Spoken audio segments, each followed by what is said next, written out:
It says this meeting will be live streamed.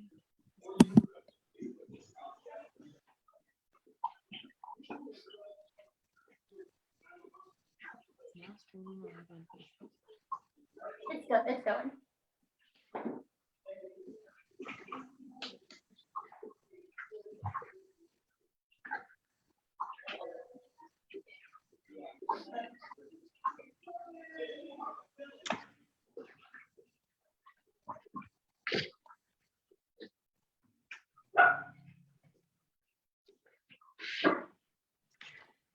All right, so we're going to get started here. Hello, everyone, and welcome. I'm Gujari Singh, Communications Director at ACLU Montana, and I want to thank everyone for joining us today. Today is Human Rights Day, and we are joined with representatives from the Innocence Project, Welcome Back Missoula, and a colleague of mine from ACLU Montana to talk about prisoner rights, and more precisely, prisoner rights during the pandemic. The pandemic has affected all of us, but most of us have had the privilege of being able to isolate with our friends and families, Zoom or call daily with them if we can't be with them physically, control our comfort level when it comes to being exposed to other people, and we've been able to determine whether a pre-existing condition requires us to take special precautions. This is not the case for those that are incarcerated. They cannot find comfort with their friends and family during this pernicious pandemic. They cannot call daily to check in on and make sure everyone is healthy. They cannot socially distance. Instead, they are forced together in overcrowded prisons. And very importantly, they cannot take control of their own health. In many cases, those with pre-existing conditions could not request special care. And this is just a few of the issues that incarcerated individuals face during the pandemic. Today, we're going to hear from Montana Innocence Project Legal Director Caiti Carpenter, Welcome Back member and re-entry advocate Sam LaTray, and ACLU of Montana paralegal Krystal Pickens. So why don't each of you tell us a little bit about yourself and your organization? Caiti, let's start with you. Sure. Thank you so much, Gigi. My name is Caiti Carpenter, and I am the legal director at the Montana Innocence Project. The Montana Innocence Project is a nonprofit that started in 2008 with the dual mission to free the innocent and prevent wrongful convictions. I joined on this organization in February of 2019 and generally look over, supervise and review applications for representation in pursuing innocence. Sam, if you'd like to introduce yourself and your organization. Hi, yeah, I'm Sam LaTray, and I work with a Welcome Back program that helps people that re-entry from being incarcerated, to re-entering in the community. We do lots of different work with all kinds of people that have been incarcerated their whole life. I too was incarcerated for in and out my whole life until I decided to change my life around. We just try to make a voice for the ones that can't be heard, and make it easier for them out here than a lot of other people like to make it for us. Thanks, Sam. Krystal, if you want to introduce yourself too. Yes, thanks, Gigi. Hi, I'm Krystal Pickens, the paralegal for the ACLU of Montana, and I've been with the organization for about 10 years now, and I process the requests for assistance that we receive. The ACLU of Montana is a nonprofit organization that was founded to ensure the promise of the Bill of Rights and to expand its reach to people historically denied its protections. Part of our work consists of monitoring and improving jail conditions and prison conditions within Montana. Thanks, Krystal. So let's jump right into questions. This one's for you, Caiti. What human rights concerns do you have about Montana prisons, and how did the pandemic add to these concerns? So as part of kind of your intro, I think that you touched on a couple of them: access to medical treatment, access to family and support systems. things that have come up just recently, just in our communication with potential applicants is just kind of little things that add up, like problems with sending regular stamps or different colored ink. Like, think about that in terms of if a kid wants to send their parent a drawing and they can't do that because the ink doesn't fit with, like, whatever. That's a tangent that just bothers me. And then there's also access to the law library, internet access. You know, all of our, or most of our court system in the state of Montana, as well as the federal court system, is doing e-filing. So what that means is that often people who are incarcerated will have to request to proceed in form of papyrus, which takes more time, or they'll have to pay a filing fee because they don't have access to the e-filing system. Access to, and finally, this is a big one that that as an attorney really irritates me to my very core, because clients need to be able to have open and honest communication with their attorneys. And that means private, unrecorded, not reviewed communication. During the pandemic, this was exacerbated because the best way to ensure that, in my experience, has been in-person visits. And those were suspended for a time or greatly reduced to the point that it was unduly burdensome for attorneys who have clients both incarcerated and not incarcerated to be able to make that that time frame, if the prison even allowed for it, to get there and talk to their clients. Other things that were exacerbated by the pandemic, I think you mentioned this. I saw, I mean, like everybody, I think that I'm not trying to be too harsh on the prison system, because I do think that everybody was trying to figure out what to do, but access to PPE, access to masks were limited for a very long time. There's virtually no ability to social distance. I saw or heard about some clients where it was just like, yeah, we're just waiting for to get COVID because we don't have any, there's no restriction on it whatsoever, which is obviously heartbreaking. No family visits during the pandemic, or very, very limited. I'm under the impression that there weren't any.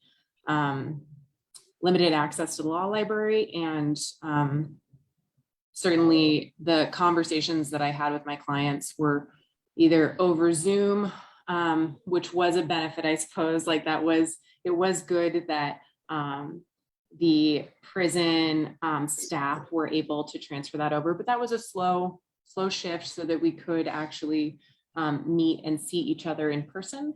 That was monitored. There was always a person in the room. So their access to actually talking to me as their attorney in a non-reviewed way was pretty much non-existent. Thanks, Katie. Sam, this question's for you. You were incarcerated during the pandemic. What was your experience with human rights violations? Were your rights more at risk during the pandemic? I feel they were. We had no access to phones. We didn't have.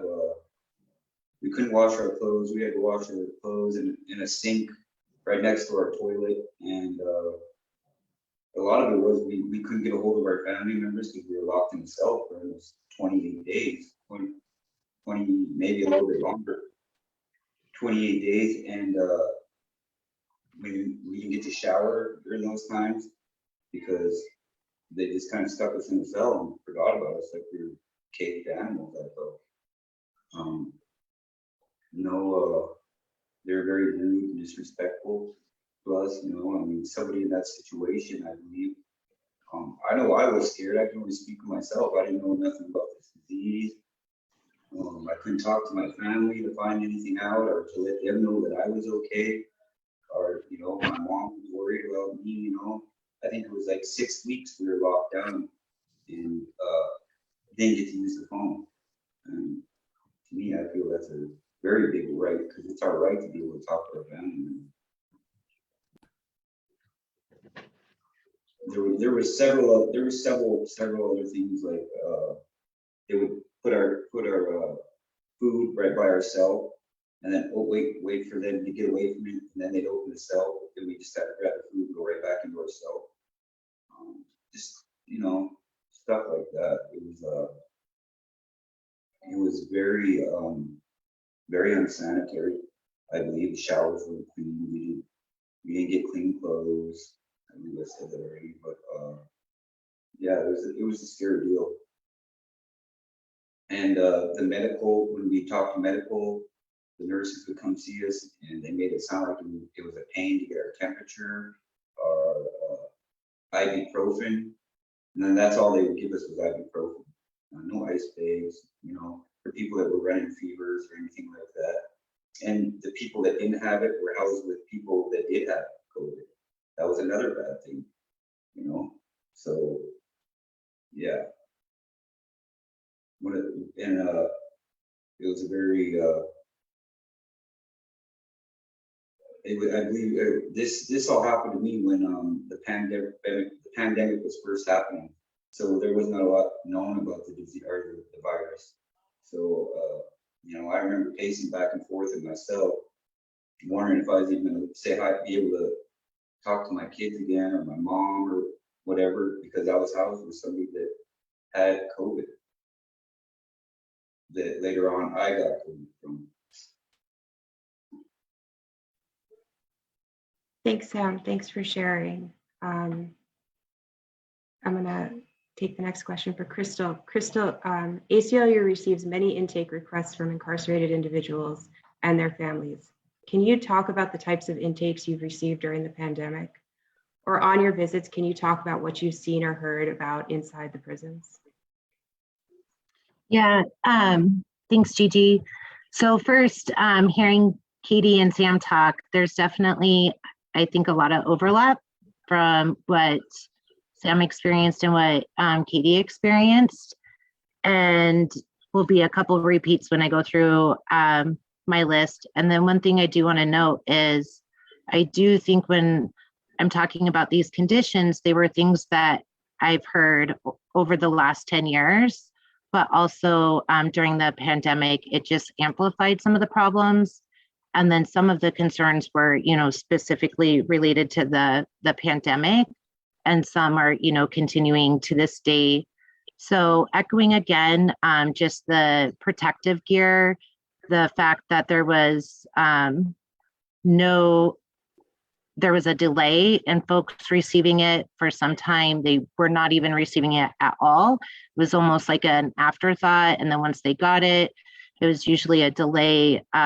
Just the lack of universal care in the sense of every facility was probably experiencing different issues, but there was themes throughout. And I would just say that there was a general lack of concern or care for folks that were incarcerated. And if they were to get the virus, what would happen? We also heard about folks that were being housed with individuals that were showing symptoms or for sure had COVID. There was no care in social distancing, keeping them, safe from that. We also received concerns related to the lack of airflow, which I think is significant, for probably more than these two reasons, but two reasons. The fact that stagnant air and being in, say, a pod with 40 other individuals, like that's stagnant air and just more likely for them to catch COVID, as well as, when you're thinking about somebody that is going through those symptoms, and one of the things that could be helpful is fresh air to minimize the impact of it. Folks weren't experiencing that. So the lack of airflow. We also heard about the lack of testing, whether it was folks requested tests because they were symptomatic, or maybe asymptomatic, but their roommate had it, and they would be denied tests. So they weren't sure what was going on. We also heard reports of folks that had been tested and never received their result. So a family member, a loved one might reach out and say, hey, I talked to this person, they were symptomatic, they're struggling, they're isolated, they can't even lift their head off their bed. They're already talking to them infrequently. They don't know if it's COVID or what's happening. So just the lack of transparency on if the individual was sick or not and what they were sick from. We also received disturbing reports of staff either being forced to work or choosing to work while sick, and the impact of that on spreading the virus. Potentially, there was reports that did happen, and that's one of the reasons that there was an outbreak at a facility. And so that was definitely disturbing that there was a lack of care there for everyone involved. And again, going back to the housing, we heard reports of just the lack of care when folks were being transported between facilities, and that they would go straight into, again, a pod of maybe 50 individuals, maybe less, maybe more. And there was just no care on whether or not there was transmission of the virus. We also, and I have a long list, so feel free to stop me if I need to stop. But we also, going back to the unsanitary conditions, we heard a lot about the lack of supplies, or say, hey, I just had somebody in our pod that was positive. They moved them, but we asked for cleaning supplies and didn't receive anything. The lack of care by, say, medical staff changing out gloves or sanitizing tools that they may be using in between individuals was not happening. And again, just lifting up that social distance, whether it's in their living quarters or in other areas of the facility. There's a few more buckets that I want to talk about. One of them is just, again, the communication and talking about, how those in-person visits were halted. There's also limited access for other ways to communicate. And whether it's communication going to the outside or communication, going in, both directions are impacted. And folks were being quarantined or shut down, and that's not it, but forced to be in their living quarters without access to telephones, without access to video visits. Some facilities don't even have the option for that. And I know Caiti touched on this, and I will just add, because it's also quite frustrating for me to hear when folks also have a problem with writing because of the restrictions that are put out there. So communication just in general was not happening the way that it should be, and the way that it should be happening just in general, as well as a pandemic, especially when individuals are worried about their loved ones and what's happening and the care that they are providing. We also heard that individuals, I might have mentioned this before, but they did have the virus, and their loved ones had no idea what was going on. They were transported to a different facility. They didn't know where they were. They didn't know what care they were getting. I mean, I just couldn't imagine to be in those shoes for, either party. And then I'll tie these two together, but it definitely limited access to programs, treatment classes, and other services such as medical care and mental health services.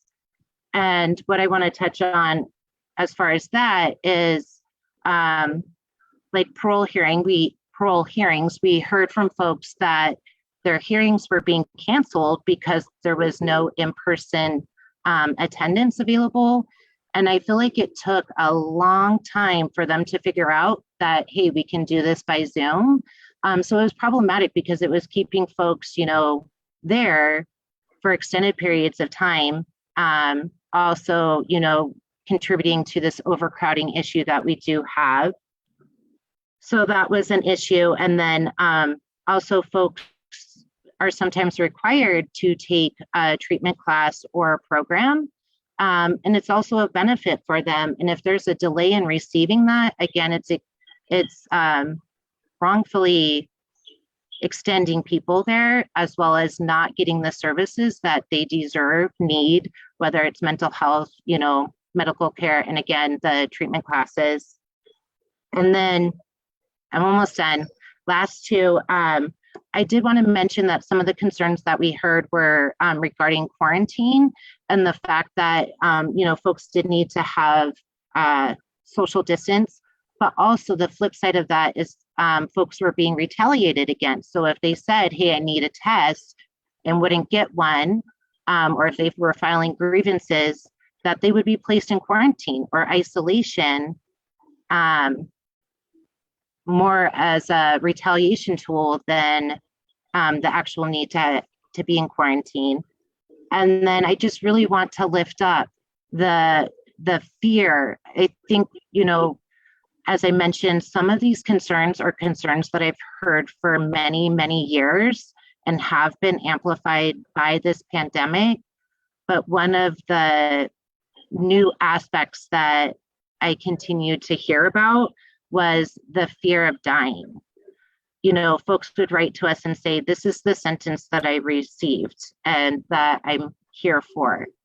I feel because of XYZ, whether not having proper gear or not having the facility take the pandemic serious, whatever it may be, or being in a high-risk group, that I am scared that I'm going to die here because of this, and the lack of care in providing everything that they should be providing.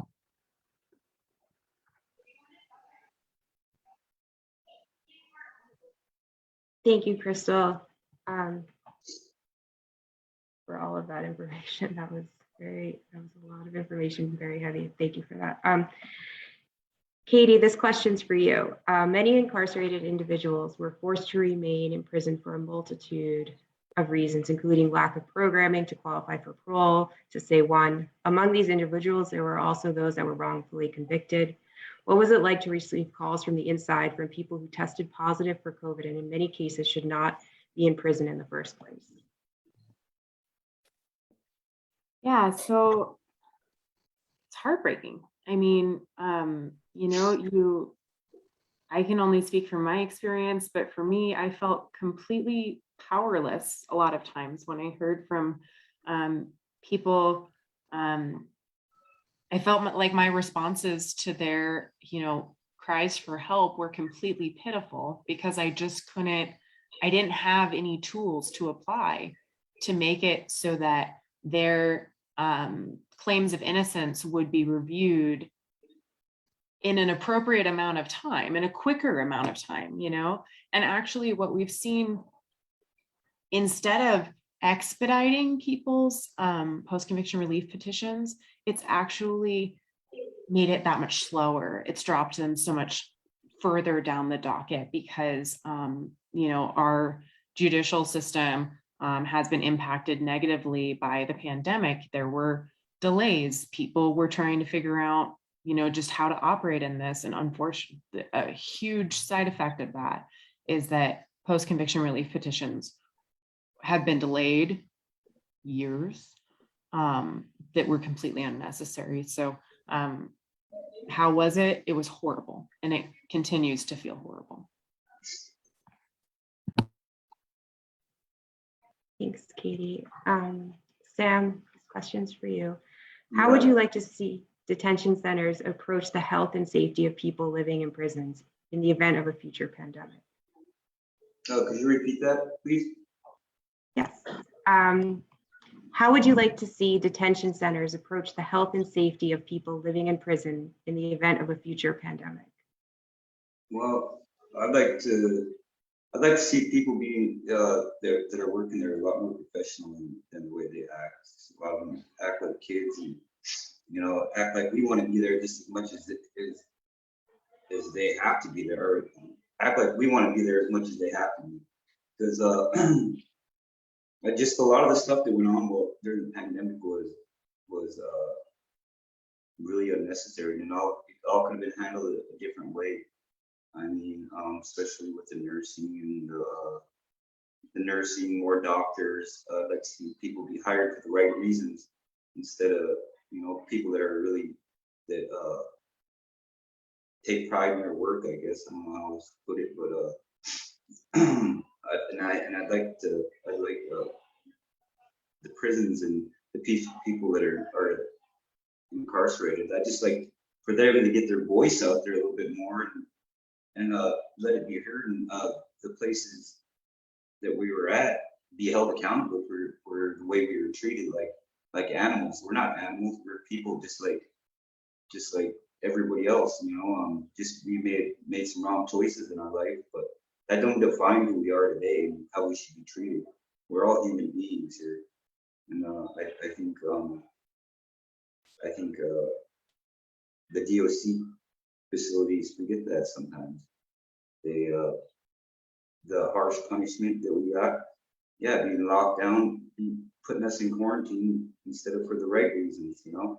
And if somebody's sick, put them in quarantine, get them out of there where everybody else is, instead of putting the people that don't have it in quarantine and the people that do have it in the population with everybody else. I just see I'd like to see a lot of more movements and a lot more investigations going on with this stuff, because a lot of our rights were violated in a lot of different ways, and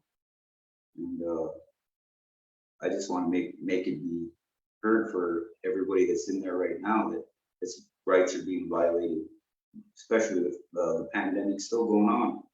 You know, it's worse. It's not better, and their voice don't get heard, and that's something that I think us as people that are trying to make differences, it's our me being a part of Welcome Back. It's my opportunity to do that for the people that are incarcerated, no matter what, you know, no matter what they're in there for, what they did wrong. They're human beings and they deserve to hear their voice heard. And, the right steps needs to be taken to hold the people accountable. We got held accountable for what we did, so why shouldn't they? You know, and why should we have to suffer and not be able to talk to our families? That's a right, not you know, a right to have our family at least know we're alive and kicking. My mom didn't hear from me for 6 weeks. She didn't know what was wrong. She, you know, they wouldn't take no phone calls. They would lie to us and say, "Oh, we're gonna call your family and let them know that you're okay," and this and that. My mom never got. My mom or my wife or anybody didn't get one phone call about me being all right, or being okay. They had absolutely no idea, and nothing's been done about it so far. I really like that's why I agreed to do this, is because I want to see something get done with this, and know from firsthand that it was scary, not just, you know, thinking about pacing in and back and forth in yourself, you know, not knowing if you're gonna live or die, if you're gonna be able to talk to your kids again, if you're gonna be able to talk to your wife, your mom, or not being able to shower. You know, they get to go home. They get to go home to their families every night and get to do that. And you know, the most scary thing about it is we felt like we were being punished for them being able to go out and come back in, and because we weren't the ones putting anybody at risk, it was them coming into us, putting us at risk.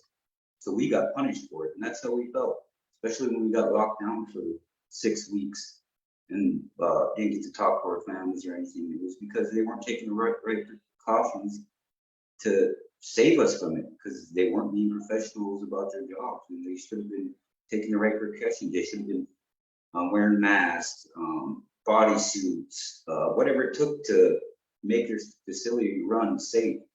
None of that was taken, and a lot of people suffered for it, you know. And a lot of people felt like committing suicide because they didn't know what was going to happen, and they didn't know there's rumors that get started in there about martial law and stuff like that. Maybe inmates is talking, but some people take that serious. There's a lot of people in there with mental health issues that, might not know that that might not happen, and they're gonna, that's just a ripple effect of the way things were handled.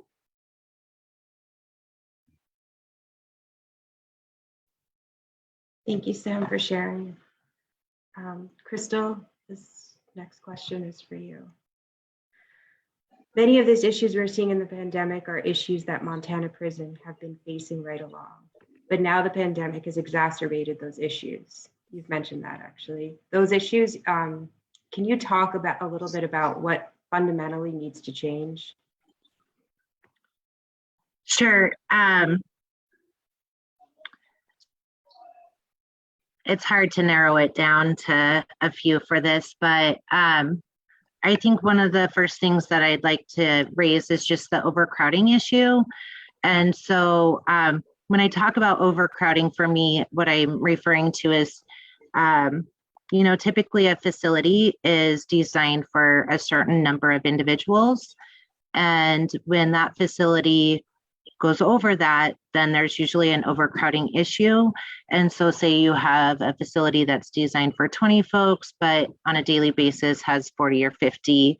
We also see facilities, I don't have the exact numbers, but I know that there's facilities that are designed for roughly, 200 to 300 individuals, and they may be housing 500 plus individuals. And so again, like pre-pandemic, during pandemic, and even currently, overcrowding is an issue, and we see additional issues as it relates, like secondary issues as it relates to overcrowding. And so I think one of the things that needs to be addressed is this issue. It's been a problem for many years. And I also wanted to mention that with the overcrowding, some of the ways you can think about it is folks being housed in a cell that's usually designed for like 1 or 2 folks, and then they have 3 or 4 individuals in there, during a pandemic, and you're trying to social distance, like that's impossible in that case. We also have folks that are sleeping on floors in a number of facilities because of overcrowding issues. We also have individuals that are being placed in non-traditional living quarters, such as a library that doesn't have a bathroom or running water, which creates, further issues of cleanliness, maybe needing to go to the bathroom in an unconventional place, or even needing to just hold it until the next day, which is just, nobody should have to go through that. So there's this issue of overcrowding that needs to be addressed. And one of the things during the pandemic is I do think that there was some facilities that did try to decrease the population. And the reasons may have been related to slowing down transmission of the virus or being able to social distance, things like that.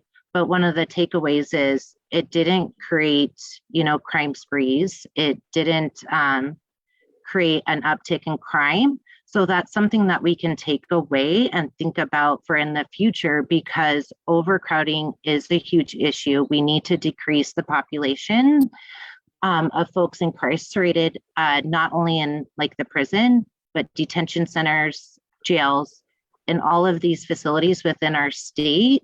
So then we can start, addressing some of these secondary issues. There's 2 other things that I would also like to mention, and that is, I think we need to address proper staffing at some of these facilities, again, pre, during, and after. When there's not proper staffing, then you're gonna start seeing these secondary issues popping up. The lack of mental health services, the lack of medical care, the lack of, again, access to programming, treatment classes, a wide range of things, even, access to outside recreation, because if you don't have staff, then folks aren't getting outside, getting fresh air, which I do think is important on a regular basis, and also during this, this time frame of what we're dealing with. for like the emotional state, physical state in a number of ways. And then also, as it relates to staffing, is just some of these facilities don't even have access to these programs or classes. And again, going back to what I mentioned regarding the parole eligibility, you know, we heard from folks that were parole eligible, and the delay for them being released was being able to attend a class.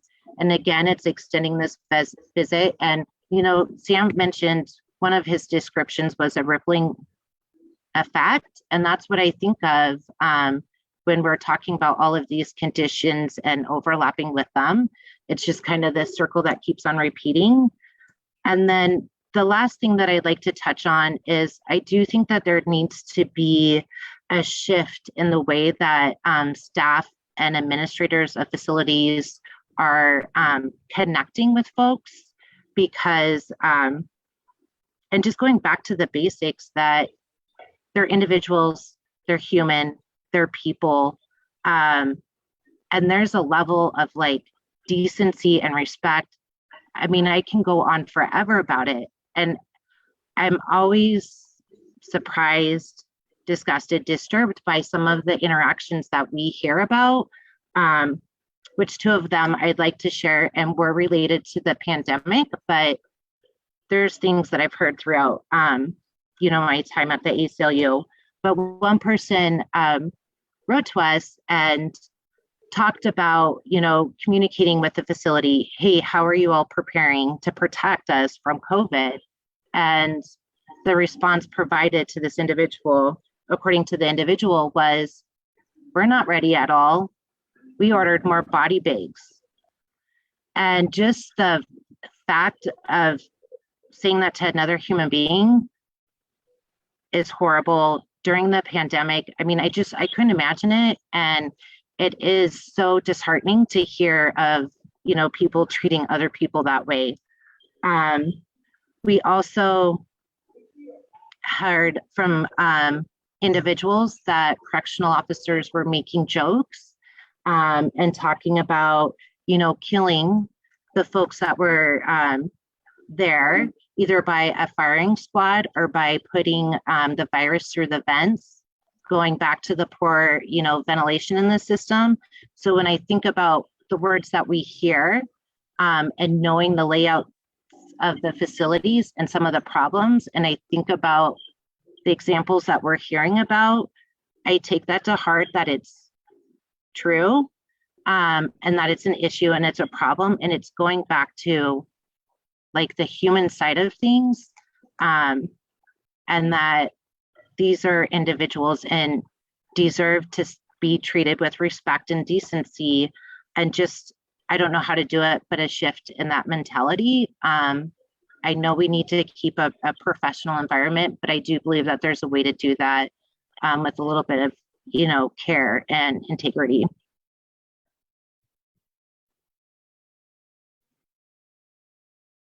Thank you, Krystal, and thank you everyone for sharing.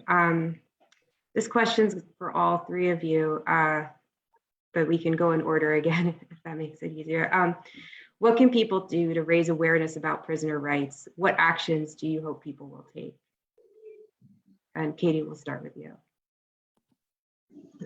So I thought about this question, and the thing is that I think we just have to be courageous to talk about these issues in mixed company. I think that that's the first thing that we can all do that's very simple. You know, when I decided to become a criminal defense attorney, the question that I got asked more than any other was, how can you defend somebody who's guilty? And I think that is an understandable question, but it also comes from a place of thinking that somebody is something other than you, and not recognizing that actually people commit crimes all the time. And actually they're people in your community, they're people in your sphere, and they're not really all that different from you at all. So talking about, you know, the injustices that happen to people who are incarcerated, among people that you're not sure if they agree with you or not, is really important. I think that's, you know, just a quick one that you can do. I think that we often think that imprisonment alone is justification for poor treatment. And I think we need to recognize that just because somebody's out of sight doesn't mean that they should ever be out of mind. I think that that's a really big problem with our carceral system, is that we really do want to, it seems like, not only punish people for the crime, but also forget about them and not actually act to rehabilitate or give people tools to be better when they do serve their time and are done. Another part is, I mean, and this is kind of the big one, is call your elected officials, vote, but also reach out and see how you can educate yourself, both by you know, reading things, but also see how you can actually go to a prison, go to the jails, check out for yourself actually what's happening there. It's not, I guess, the kind of theme is reduce the space between you and prisoners' rights. Try to make it so that it's your, that you have a part in it as well. I'll stop there. Thanks, Katie. I also want to just tell people on Facebook if they have any questions to drop them in the chat, and then we will be taking questions at the end if there are any. All right, Sam, do you want me to repeat let me repeat the question. What can people do to raise awareness about prisoner rights, and what actions do you hope people will take? I think this the only way anything's going to change is that us as the people out here are the voices for the people in prison that get treated unfairly. Are joining groups that like me, being a part of Welcome Back. I want to make a difference in people's lives and see people get treated fairly, and that's a lot of reason why I got into it. And I think a lot less DOC facilities and private facilities where people are licensed to be doing what they're supposed to be doing. DOC programs ain't really like that. So, you know, yeah, you guys have pretty much said it all. I just want to see us as inmates get the voice heard and action be taken, instead of, there's always, you know, a whole lot of talk, but nothing ever really gets done about it. You know, especially during campaign and all this, and all these guys say they're going to change this and change that. Well, nothing ever gets done about it. I just say that we keep fighting harder, and you know, I'm going to do my best to get the word out there that what we can do for the people that are locked up that deserve human rights, you know, because they're humans too. So that's all I have. Thanks, Sam. Krystal, do you want me to repeat the question, or? No, thank you. Although I don't believe my answer is necessarily on point, I agree with what has already been provided. And I guess one aspect that I want to just raise is, for me, I think about the system as like this long line, almost, in a way. And so for folks to really think about, there's many opportunities, I think, that they can act and use their voice, you know, talking about like jails, we have folks in there that are presumed innocent. And like Katie can mention, you know, there's folks even in the prison that have been found innocent.